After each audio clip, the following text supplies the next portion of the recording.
नाजरीन, ये जज है जज अफजल मजोका, जिसने ईमान मजारी और हादी अली चट्ठा को 10-10 साल कैद सज़ा सुनाई है। अब ये देखें, एक हाथ में सिगरेट है और जनाब शराब की बोतलें टेबल पर है और नंगी लड़की को जनाब छू रहा है, इसके साथ वीडियो बना रहा है।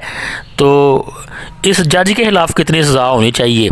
क्या ये मजोका इस काबिल था कि 10 साल कैद की सज़ा सुनाता? इस मजोके की जानब जनाब तशरीफ़ की गई है और मजोका इससे लुत्फ़अंदोज़ हो रहा है। ये जज अफजल मजोका है और देखें जनाब, इसने प्रेशर तले 10-10 साल कैद की सज़ा सुना दी है। ह्यूमन राइट्स के सरबराह एडवोकेट ईमान मजारी और एडवोकेट हादी अली चट्ठा को डिस्ट्रिक्ट एंड सेशन जज अफजल मजोका ने 10-10 साल कैद सज़ा सुनाई है। मुतनाज़ा मुबैना ट्वीट केस का ये मामला था, जिस पर district and session court Islamabad ने महफूज जनाब ये फ़ैसला सुनाया है। और अब दुशरम शरीन मज़ारी भी मैदान में आ गए कि मुझे डर है कि ये मेरी बेटी को कहीं कत्ल ना कर दें, क्योंकि इस वक्त बताया जा रहा है कि 9 मई 26 नवंबर मरीद के आज़ाद कश्मीर और शहीद अरशद शरीफ का कत्ल हो चुका है। आवाज़ उठाएं, मुझे खौफ है कि कहीं मेरी बेटी भी जनाब ये कत्ल ना कर दें। याद रहे कि ईमान मज़ारी इस वक्त प्रेग्नेंट थी, इन्हें कल ज़बरदस्ती पकड़ा गया, सख्ती से जनाब इनके नेफे में हाथ डाला गया।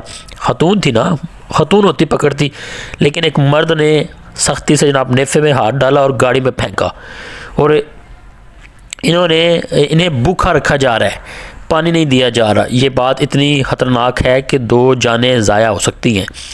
याद रहे कि ये प्रेग्नेंट है, ये इनको भी ख़त्म करना चाहते हैं, इनकी नस्लों को भी ख़त्म करना चाहते हैं। ईमान मज़ारी की सास की जनाब ये गुफ्तगू भी अब सामने आई है। और भाई, मज़लूम के हक़ बोलना बंद कर दें, क्योंकि यही इस्टेब्लिशमेंट चाहती है। कबायली इलाके वालों के मुफ्त केसेस लड़ना ये बंद कर दें, वरना यही हाल होगा आपका। हक गो, सच गो। ईमान ज़ैनब मज़ारी बहन, आपके एहसास हैं हमारे कबायली इलाके पर। आज भी आपके दफ्तर में हमारे सैकड़ों जवानों के केसेस पड़े हैं। कहाँ है वो विकला बरादरी, कहाँ है जनाब आज़ाद अदलिया? 10-10 साल इनको कैद सज़ा सुना दी गई है, जो कि जनाब गरीबों की मसीहा थी। खैर, आप ये भी क्लिप ज़रा मुलाहिज़ा करें। मोंदी कागा वड़ दी कागा तुरसरे दी आगा नन पदी वावरा की दी दाई मो वड़ बची दी कदा चीरी द पंजो बची वाय नो दा बोरूरा पखु कुरुनु की बोवाय वना दा द पख्तनु बची दी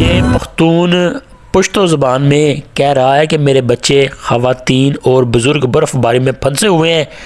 ऑपरेशन इसलिए हो रहा है क्योंकि ये बच्चे पख्तूनों के बच्चे हैं। इन गरीब लोगों के लिए ज़रूर आवाज़ उठानी चाहिए। ये मरीम नवाज़ को कोस रहा है कि वहाँ शादियाँ इंजॉय की जा रही हैं, जहाँ हमारे नन्हे मासूम बच्चे जो गोद में उठाए हैं भूखे हैं, इनको जनाब वीरानों में छोड़ा गया है मादनियात के लिए और घरों से बेदखल कर दिया गया। तो ये सारे मामलात हैं। अच्छा जी, ईमान मज़ारी को ये भी जुर्म की सज़ा दी जा रही है कि दहशतगर्द GHQ में बैठे हैं। ये लफ्ज़ इनके अपने बोले हुए हैं। तो मज़ीद जो इतलात आ रही हैं वो ये हैं कि ईमान मज़ारी की गिरफ़्तारी और इन्हें 10-10 साल कैद की सज़ा पर अब सुहेल अफरीदी ने भी सख्त रद्द-ए-अमल दिया और हो सकता है कि अगला नंबर सुहेल अफरीदी का हो। इनको भी सज़ा के इम्कानात हो सकते हैं। सो इस खबर को डिकोड करते हैं कमेंट सेक्शन में। जल्दी से इमरान खान जिंदाबाद टाइप करें। जब आप इमरान खान जिंदाबाद टाइप करते हैं तो वतन फरोशों को, गद्दारों को ख़ास किस्म की आग लगती है जनाब। हमने इनको आग में जलाते रहना है। पाक फ़ौज जिंदाबाद का नारा लगाएं, क्योंकि पाक फ़ौज है तो पाकिस्तान जनाब एटलीस्ट दहशत गर्दों से महफूज है।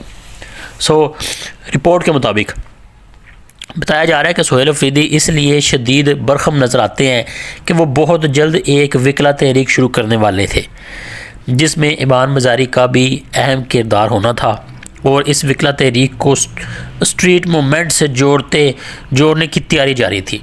यही वजह बताई जा रही है कि ईमान मज़ारी को गिरफ़्तार किया गया ताकि विकला तहरीक का आगाज़ रोका जा सके।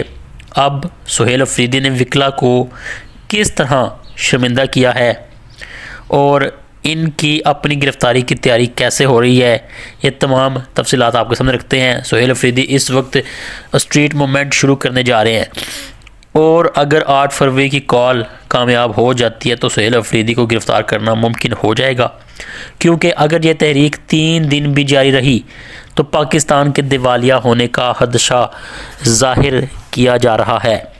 ख़ास तौर पर अगर पूरा मुल्क बंद हो गया तो। इसी तनाज़र में सुहेल अफरीदी ने ट्वीट करते हुए कहा कि इमान मज़ारी और हादी अली की नाहक गिरफ़्तारी और अदालत की नाइंसाफ़ी पर मबनी फ़ैसला इंतहाई अफसोसनाक है। इनके मुताबिक अदालतें सिर्फ फ़ैसले कर रही हैं, इंसाफ नहीं। आइन में आज़ादी इज़हार मौजूद है, लेकिन ताकतवर तबके के लिए आइन और कानून महज कागज़ का टुकड़ा बन चुका है, जबकि कमज़ोर हमेशा मकड़ी के जाल में फंसता जाता है। इन्होंने कहा है कि विकला की खामोशी समझ से बालातर है। हम एक ऐसी सियासी जमात हैं और हमें अपने साथ होने वाले जुल्म, जब्बर और गैर जमहूरी रवैयों पर खामोशी की शिकायत नहीं। अगर कम अज़ कम अपने लोगों के लिए आवाज़ तो हम उठा सकते हैं। सुहेल अफरीदी ने मिसाल देते हुए कहा है कि पहले सहाफ़ी अरशद शरीफ को शहीद किया गया, लेकिन सहाफ़ी बरादरी मुतहद ना हुई। फिर इंतज़ार पंजोथा को भी अगवा कर लिया गया और सब खामोश रहे।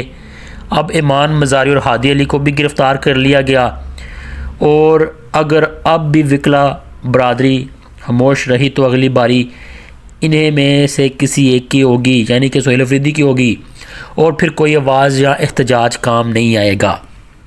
यानी सुहेल अफरीदी का कहना है कि अगर विकला हमारे लिए आवाज़ नहीं उठा सकते तो हम कम अज़ कम इमान मज़ारी जैसे अपने साथियों के लिए तो बोल सकते हैं। यही इनका सख्त रद्द अमल था। इधर वाज़िया तौर पर इल्ज़ामात ISPR पर भी लगाए जा रहे हैं, क्योंकि ISPR की एक प्रेस कॉन्फ्रेंस में इमान मज़ारी पर सख्त तनकीद की गई थी, और जिन अफराद पर वहाँ तनकीद हुई वो एक एक करके जेल जा रहे हैं। इमान मज़ारी जेल जा चुकी हैं और अब कहा जा रहा है कि चूँकि सुहेल अफरीदी भी तनकीद करते हैं, इसलिए इन्हें भी जेल भेजने की तैयारी की जा रही है। ज़राए के मुताबिक एक तरफ सुहेल अफरीदी से मुज़ाकरात किए जा रहे हैं कि इनकी मुलाकात करवाई जाए और वो 8 फरवरी की कॉल वापस ले लें। हम अगर सुहेल अफरीदी इस कॉल को वापस लेते हैं और महज इमरान खान से मुलाकात पर राज़ी हो जाते हैं तो आगे चलकर इनके लिए ख़ास मज़ीद ख़तरनाक हो सकते हैं हालात। कहा जा रहा है कि अब 28वीं आइनी तरमीम लाने की तैयारी हो रही है। पहले 26वीं और 27वीं आइनी तरमीम आ चुकी है और अब 28वीं तरमीम में 18वें तरमीम को छेड़ने का मंसूबा है, जिसके तहत सूबों के इख्तियारात वापस लिए जा सकते हैं। ये भी खदशा जाहिर किया जा रहा है कि खैबर पख्तूनख्वा में गवर्नर राज लगाया जाएगा। जिस तरह कराची में गवर्नर राज और इसे वफाक के मातहत करने की बातें हो रही हैं, इसी तरह खैबर पख्तूनख्वा को भी वफाक के कंट्रोल में लाने की बात की जा रही है। इस सूरत में सूबाई हुकूमत ख़त्म हो जाएगी, सुहेल अफरीदी जेल में होंगे और इमरान खान को भी तवील अरसे तक कैद में रखने में कामयाबी मिल सकती है।